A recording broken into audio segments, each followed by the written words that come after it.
Dans la deuxième épître aux Corinthiens, je lisais que Paul était attristé.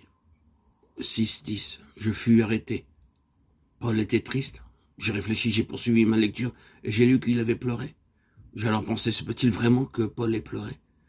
J'ai lu qu'il avait été angoissé aussi, qu'il avait été perplexe. J'ai aussi lu ceci, nous avons été accablés à l'extrême, au-delà de nos forces, de telle sorte que nous désespérions même de conserver la vie. J'étais étonné. Paul avait-il pu connaître le désespoir? Je n'aurais jamais pu penser qu'une personne comme Paul ait pu faire de telles expériences. Cependant, à mesure que je lisais, j'ai peu à peu pris conscience que les chrétiens ne constituent pas un nouvel ordre d'être angélique et que Paul n'était pas tellement différent de nous. En fait, j'ai découvert que Paul était un homme semblable à l'homme que j'étais.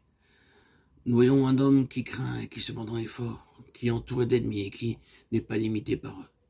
Il paraît vaincu, sans cependant pouvoir être détruit. Nous pouvons remarquer sa faiblesse, mais il déclare que lorsqu'il est faible, il est fort. Nous voyons qu'il porte en son corps la mort de Jésus, mais il dit aussi que la vie de Jésus se manifeste aussi dans son corps.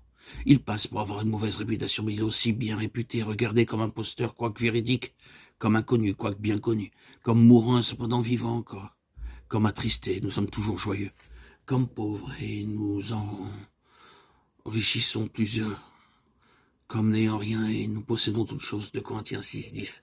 C'est cela un chrétien.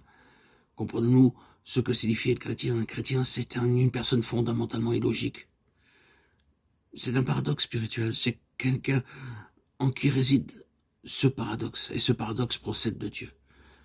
Certains conçoivent le christianisme uniquement comme un trésor sans qu'il y ait de vase de terre. S'ils rencontrent de vase de terre quelque part, ils pensent qu'il y a quelque chose de faux. Mais la logique de Dieu est totalement différente de celle de l'homme. Voici la pensée de Dieu. Nous portons ce trésor dans des vases de terre. C'est pourquoi nous ne devons pas nous désespérer de voir encore le vase de terre. Dans son dessein, Dieu n'a pas désincarné le vase de terre. Il a placé son trésor au-dedans. C'est pourquoi dans le vase de terre, c'est dans ce vase de terre que se trouve le trésor. Permettez-moi de dire qu'il n'y a pas d'âme dont le vase de terre soit tellement de terre qu'il est impossible de voir le trésor. La beauté du trésor est mise en valeur par le vase de terre dans lequel il est placé. Paul était un homme, un vrai homme. Mais la vie du Seigneur a resplendi au travers de sa vie. Il n'était pas un automate, il avait des sentiments. Et il n'était pas invariablement triste ou heureux.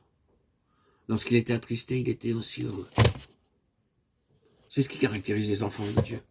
Même quand les larmes coulent, le visage peut exprimer la joie. Nous conservons toujours le vin, espoir de rencontrer un chrétien qui soit débarrassé du vase de terre. Cependant, lorsque nous rencontrons de véritables enfants de Dieu, nous reconnaissons immédiatement leur caractère distinctif. Nous reconnaissons ce qu'ils sont en eux-mêmes, mais aussi ce qu'ils sont dans le Seigneur.